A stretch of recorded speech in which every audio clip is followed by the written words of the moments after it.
Okay, in this video we're going to be looking at some factors that will only shift the aggregate demand curve. So when you talk about these factors, you don't need to talk about the impacts on supply or the impacts on the shift in the supply curve, just demand. So the first one is consumer and business confidence.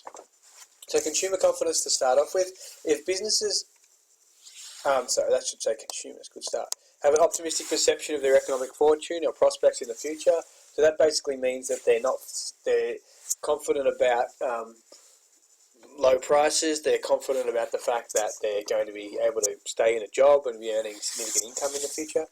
Then if they have that confidence, then there's likely to be a higher marginal propensity to consume. So basically each extra dollar they earn, they're more likely to consume and they're less likely to save. So the saving ratio is likely to fall. People are more willing to take on debt because they feel that in the future they're going to be able to pay it off. So all of these things are things you want to be mentioning when you're talking about consumer confidence. A higher marginal propensity to consume, lower household savings ratios, increased propensity to take on debt, and that all leads to higher consumption spending. So you're only really making a link to consumption spending. We're going to import more too, but the main link is to consumption spending. So all of these things, to get your 2 out of 2 or even your 3 out of 3, define what consumer confidence is. It's about people being confident about their future earning potential and their ability to earn an income. Therefore, they're going to increase their marginal propensity to consume, reduce their savings, increase their likeliness to go into debt, boosting consumption spending. Higher consumption spending will increase aggregate demand, increase production, and lead to higher real GDP. They're the sort of key terms you want to be using with consumer confidence. Business confidence is all about investment spending.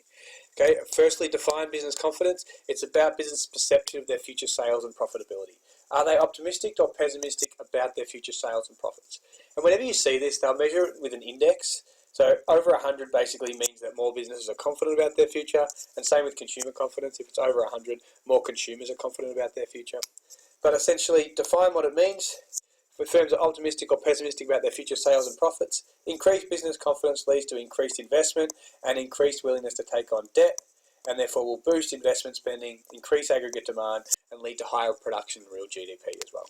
Okay, so again, define the term, link it to investment spending, link it to increased willingness to take on debt, and then go through the process through like that circular flow. Increased aggregate demand, increased production, increased real GDP. Essentially flow 3 and flow 4. It will also stimulate aggregate supply in the long term because we'll have a higher productive capacity, but you don't need to go that far. Overseas growth rates. Now, I see a lot of answers that don't contain enough information when you see overseas growth rates. So firstly, it's a demand side factor, and the main links that you need to be making is firstly to exports, and then consumption and investment spending are the 2 key points, or 3 really. So higher growth rates, particularly increased investment spending overseas, so when they're building infrastructure, boost demand for Australian consumer items, capital items, and raw materials. So main thing that you want to talk about, especially if you get a question about how China's growth is impacting Australia, because that's kind of more prevalent and more relevant today, you would say one global demand side factor was increased demand in China, or increased growth in China, sorry. That's going to lead to increased demand, particularly for our commodities, as they use iron ore and coal in the infrastructure spending. Don't just give some generic answer that said, oh, there'll be increased export spending, that'll boost aggregate demand and boost real GDP. I'll only give you 1 out of 2. You've got to provide a little bit more information about what they're demanding and why it's good for us. So you can talk about increased demand for our commodities. If you want to talk about increased tourism and education, so a higher middle class in China is great for Australia because there were more people coming over here and getting educated, more people coming over here for a holiday. So higher overseas growth also triggers inflation overseas, reducing demand for imports. You could also make that link. So when other countries are growing faster, they will generally see an increase in inflation, and therefore Australian products will be cheaper, which can also boost our export spending. Improved confidence overseas, increased investment in Australia as well. So when overseas countries are growing faster and have more money, they're more likely to invest in our infrastructure and invest in Australia, and that's going to boost investment spending and lead to more funds available for firms to have the capital to invest in the future. Again, once we're exporting more, then that will also flow through consumption because our exporters will be making more money and therefore they'll generate more income. And that's going to lead to higher production and higher real GDP.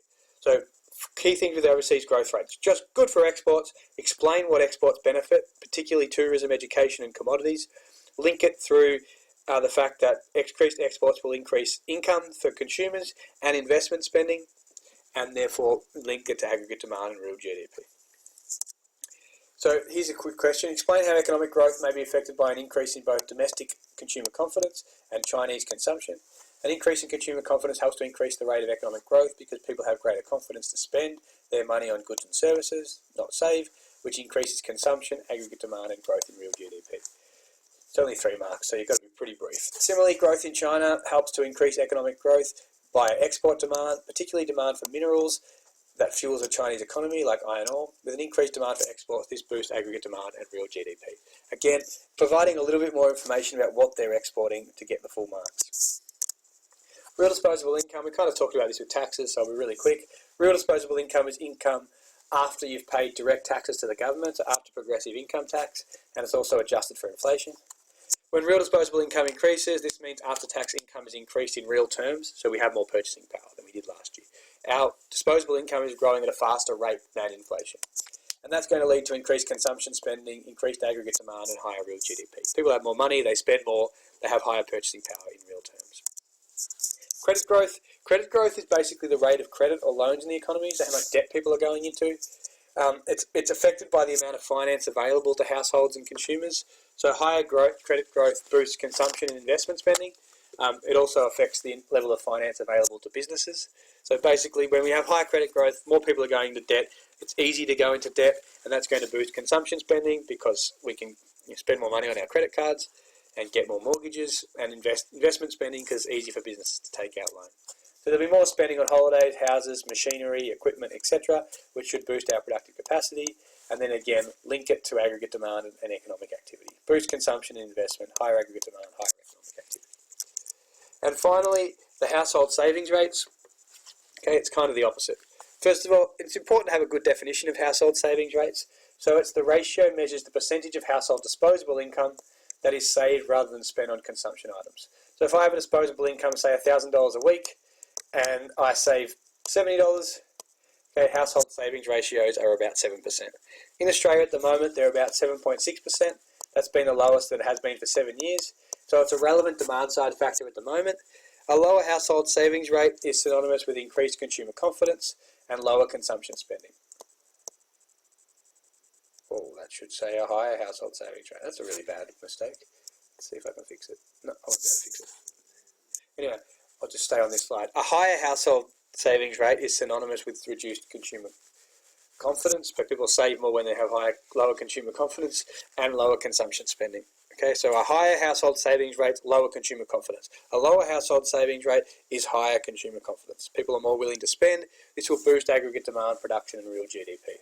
The reasons household savings rates are low at the moment: one, lower interest rates, so you're not getting the return on your savings. We're also property prices are really high, so people are paying off a lot on their mortgages, and consumer confidence has started to grow, so that's helping to lower savings rates as well.